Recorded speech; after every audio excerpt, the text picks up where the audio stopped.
Hello and good afternoon. Well, I'm not an educationalist and I'm not an IT professional. Professor Nancy Law invited me here. I'm just a humble social worker. He said, what should I speak at the opening address of such an important occasion? She said, maybe we just talk about one thing in common, is that we all work for the good of people. It's the people, no matter where it's education or social welfare or IT that we serve. Because Nancy, we sit together in a government committee on digital inclusion.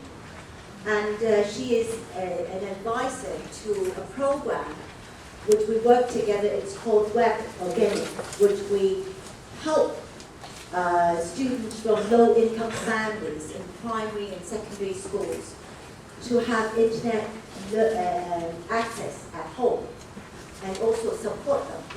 And one thing we see that even the government gives the parent money to buy the computer. And even we get the best computer that we give to them, some parents do resist. Why? Because we're giving them not just a computer, we're giving the child another parent. You're taking the son and the daughter away from the parent, especially those who may not comprehend what it is.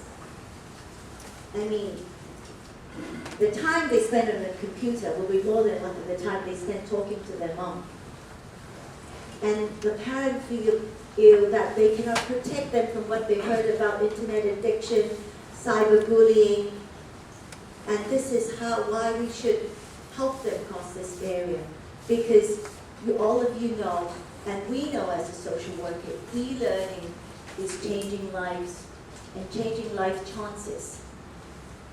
I've thought about what I would like to share with you, and as a social worker, what we hope to see e-learning can bring to the young generation that we work with.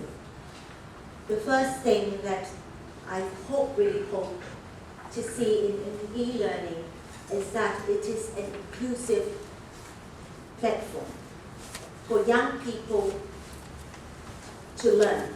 Inclusive, I mean that no matter whether their parent has the money for private tuition, whether they live in Tin Soi Wan, or whether their parents' job, what there is, they start at the same level.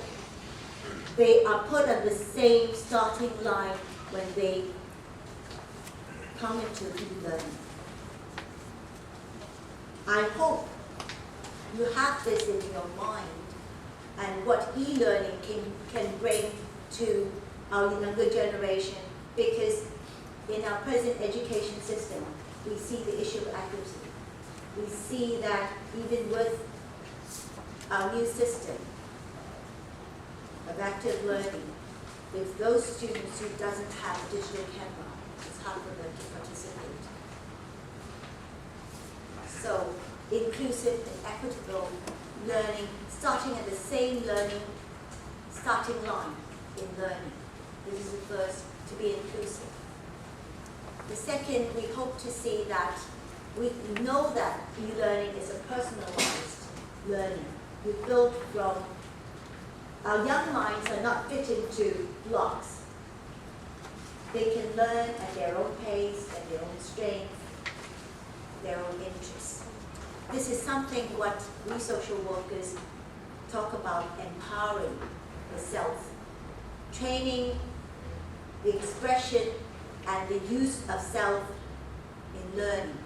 If learning can be personalized, built on strength, and individualized, this is what we hope to see as the second thing we hope e-learning can bring to our young people. The third thing about what we hope to see, what we hear about e-learning, is that it is an interactive process. What social workers call it, it's called rapport building. We encourage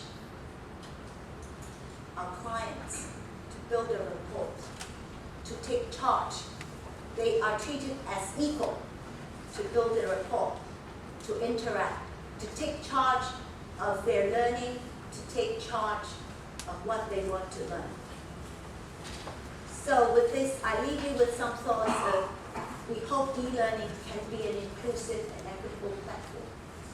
We hope that e-learning can empower and build the self and the individual through personalized learning.